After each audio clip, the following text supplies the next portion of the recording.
साथियों, सभी को नमो बुद्धाय, जय भीम।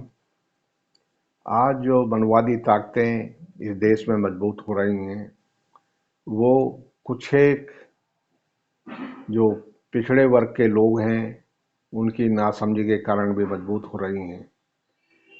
देखने में आ रहा है कि जो राजनीतिक लोग हैं, जो इस देश की राजनीति में अपना कुछ रोल अदा कर रहे हैं, वो बहुत ही लालची और बहुत गिरे हुए किस्म के लोग हैं। बहुत ही बहुत ही भरोसे के लायक नहीं है। वो किसी भी भरोसे के लायक नहीं है।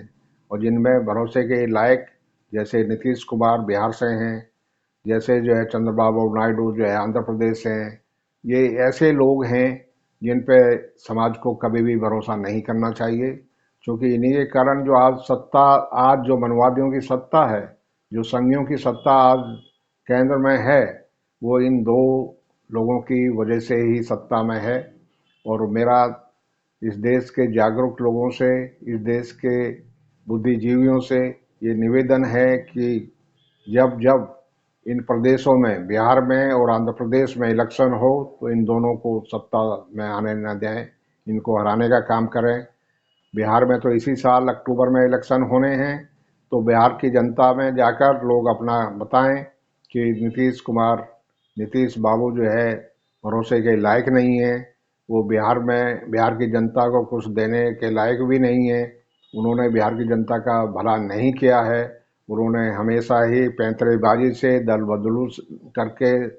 बदली करके और इधर से उधर जाकर हमेशा धोखा ही दिया है। इसलिए उनका नाम जो है पलटू राम भी पड़ा हुआ है कि वो इधर से उधर पलट जाते हैं।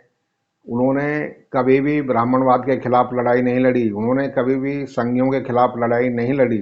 उन्होंने हमेशा संघियों के सत्ता को ही मजबूत किया है।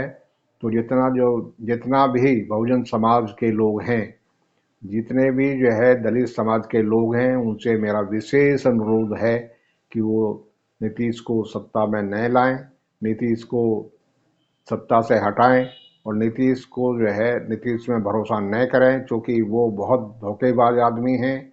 बहुत जल्दी पलटते हैं और जो है बहुजनों की सत्ता आने नहीं देते हैं। उनके मन में अंदर तक ये बैठा हुआ है। वो हमेशा जो है वो पहले भी, वो वाजपेयी की सरकार में भी जो है अपने लालच में मंत्री बने थे, और अब जो है मोदी के शासनकाल में भी वो, यानी बिहार का चीफ मिनिस्टर बनने में जो है उन्होंने अपने लालच में ही बिहार की जनता को धोखा दिया है।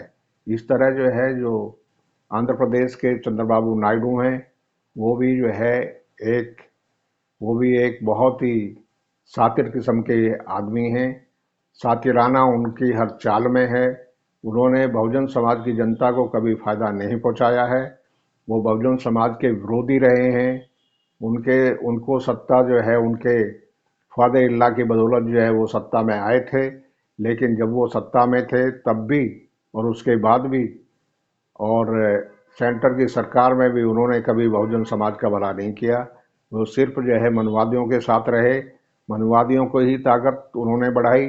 तो ऐसे लोगों से सावधान रहने की ज़रूरत है। ऐसे लोगों से सावधान ही नहीं रहना है, ऐसे लोगों से जनता में जाकर जनता को जागरूक करना है कि इन लोगों को कभी भी सत्ता में न आने दें। आज केंद्र की जो मनवादी सरकार है, संघी सरकार है, वो नीतीश कुमार और चंद्रबाबू नायडू के कंधों पर ही चल रही है, इनकी सहारे ही चल रही है। यही लोग उसको सत्ता में बनाए हुए हैं।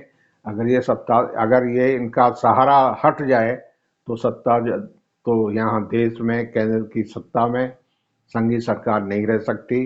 तो आज सबसे बड़े ये दोनों, यानी चंद्रबाबू नायडू और नीतीश कुमार, ये दोनों बहुजन समाज के सबसे बड़े शत्रु हैं, जो संघी सरकार को सत्ता में बनाए हुए हैं।